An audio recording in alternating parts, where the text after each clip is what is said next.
Mr. Bob Logist, President of EBU, thanks for accepting this interview and thank you for your time. I would like to start this interview by asking you a bit about the scope of your visit here in Malta.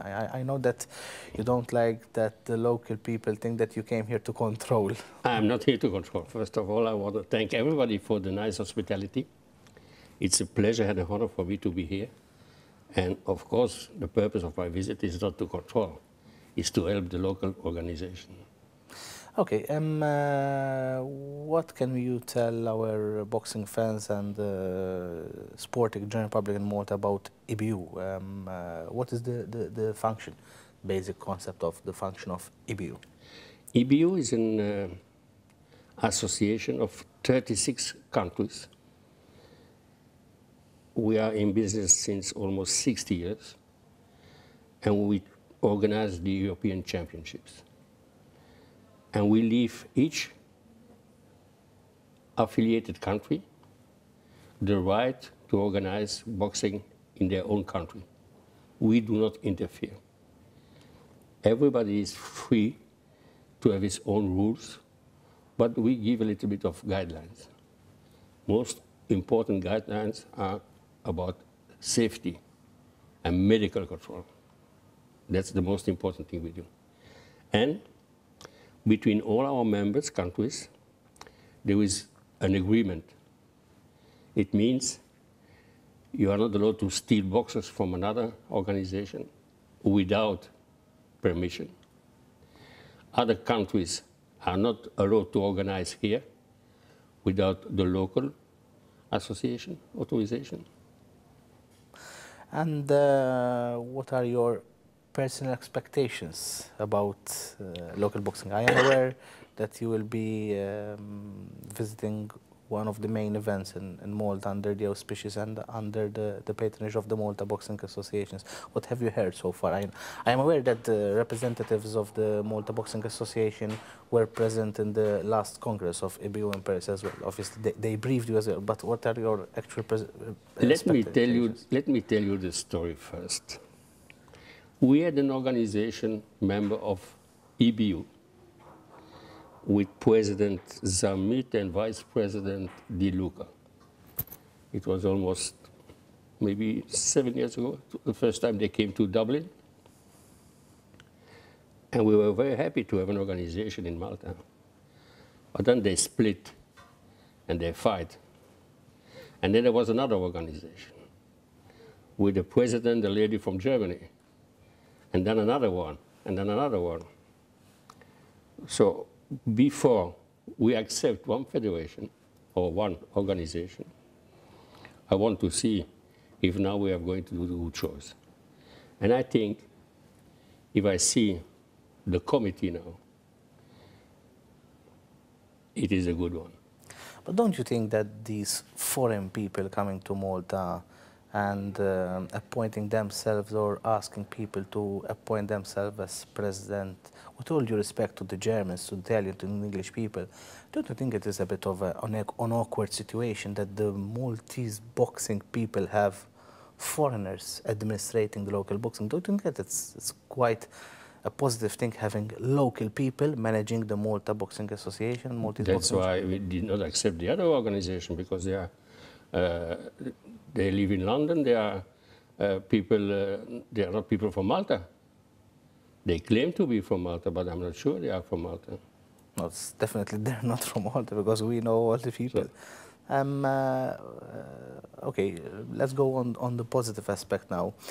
I am aware also that you will be watching out on safety, on refereeing. What is the wish? What is your personal wish to get the ball rolling more and more? Is it an issue of targeting youngsters to get into the sport first and then make it up for the semi-pro and the pro eventually? I am very interested in semi-pro. I am also interested in amateur boxing, because the future of professional boxing are the amateur. So I think you should support some amateurs to become professional.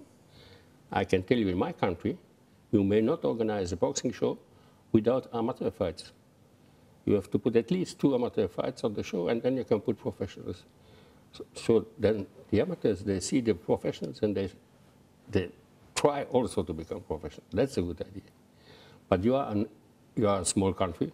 I am from Belgium, which is also a small country. So you have to start slowly, have more and more professional boxers, invite boxers from other countries, go to other countries. In this interview, we're trying to hop off with different subjects, and that's the nice thing about this short interview with the president of the EBU, Mr. Bob Logis. Mr. President, what is the relationship of EBU and AIBA?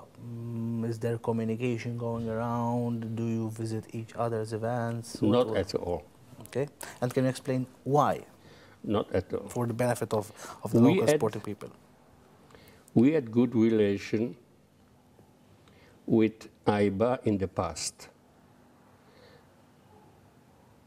and no more. AIBA was running amateur, and they tried to improve amateurism by doing professional boxing. And professional and amateur is quite different. And they promised professional boxers to go to the Olympics. Because in other sports, you also see professional people on the Olympics. For instance, in tennis, you have world champions. The top players The go. top. But I'm going to tell you something. If you are number 1 in tennis, and you beat number 100, the beaten opponent will be very sad, you know. But if you do the same in boxing, it's dangerous. If you put a world champion against a smaller amateur with 10 fights, it can be dangerous. He will not only lose the fight, but it's a risk. A risk to get injured. Yeah. Mm-hmm. So in the beginning, we try to tell AIBA, okay, give at least a minimum and a maximum. And Mr. Roger, who was the former president of the IOC, who is from Belgium too, I had a meeting with him in Brussels, and I tried to explain him, but as he was going to stop, we had no result. Mm-hmm. I think AIBA should do what they do best, amateur, and leave professional to professionals. Great. Which is the main event that EBU organizes on a yearly basis? We do not organize events. We organize championships. Okay. So the championship is the main event of EBU? Yeah. Yeah. Okay. But we are not the organizer. The promoter are organizing the championships. Yeah. Okay. We are doing the ratings. We are doing the ratings, and we say, you are number 1, you are number 2, you have to fight this one for the championship. And then there is an agreement, or there can be an agreement between 2 promoters who is going to organize the prize. If there is no agreement, there is a purse bid, and the winner can organize the championship. Okay, and then we send the ring officials, that's all. Mm-hmm. Last 2 questions. What about the refereeing issue?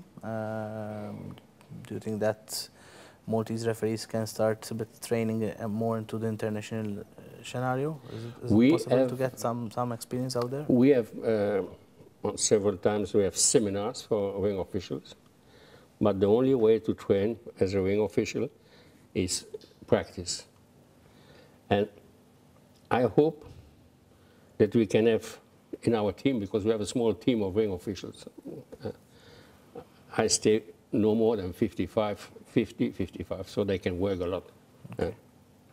And I hope one day we will have somebody from Malta in the team. Good. Who can go referee somewhere else. Good. Yeah. One final question. Boxing in Malta got its popularity because there were regular events being organized on a monthly basis or on a That is important, because if you do it once a year, yes, you lose tempo. Yeah. Events started being organized on a regular basis. People started coming to the events, and boxing basically exploded here in Malta. But I am sure it will explode more, and it will get more popularity should ABU help perhaps with an international event being held in Malta. Have you got plans for the next 2-3 years? Perhaps you help the local organizers hold an international event on our islands. I promised Mark that I came here to help him, so I will see what we can do in the future. But anyway, we are going to help Malta.